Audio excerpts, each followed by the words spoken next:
Top quality और consistent performance के लिए सिर्फ सिल्वर पंप्स। टॉप क्वालिटी और कंसिस्टेंट परफॉर्मेंस के लिए सिर्फ सिल्वर पंप्स, नाम याद रखना। मुंबईत मुसळधार पावसानंतर आता महानगरपालिका ॲक्शन मोडवर आले। सर्वत्र धूम्र फवारणीला त्यांनी सुरुवात केलेली आहे। मी सध्या मुंबईच्या दादर परिसरामध्ये आहे आणि या ठिकाणी आपण पाहतोय की डासांचा प्रादुर्भाव टाळण्यासाठी मनपा आता ॲक्शन मोडवर आहे। अनेक कन्स्ट्रक्शन साईटवर MLO ऑइलची फवारणी सुद्धा करायला सुरुवात झालेली आहे। तर चाळीत हॅबिटिंगला सुरुवात झाली आहे। मुंबईत पावसानंतर अनेक आजार डोकं वर काढण्याची दाट शक्यता आहे। 2 दिवस मुंबईमध्ये जो पाऊस झाला त्यानंतर आपण पाहतोय की आता मनपा ॲक्शन मोडमध्ये, तर दुसरीकडे आपण पाहतोय की क्लीनअप मार्शलकडून सुद्धा या ठिकाणी जो कचरा साचला होता, पावसाळी पाण्यासोबत जो कचरा वाहून आला होता तो सुद्धा काढायला त्यांनी सुरुवात केलेली आहे।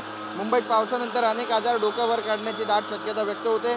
यापूर्वीच मुंबईत नागरिक मोठ्या प्रमाणावर मलेरिया, डेंग्यू, चिकनगुनिया, गॅस्ट्रो आणि H1N1 सारख्या आजारांच्या विळख्यात सापडल्यात। या आजारांच्या रुग्णसंख्येतही झपाट्यानं वाढ होते। ऑगस्ट 2024च्या तुलनेत 2025मध्ये रुग्णांची संख्या अधिक असल्याचे समोर आले।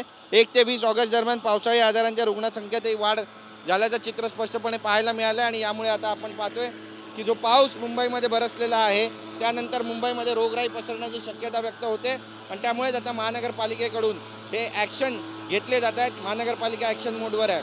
कॅमेरा पर्सन योगेश गुरवसह गिरीश गायकवाड, TV9 मराठी, मुंबई।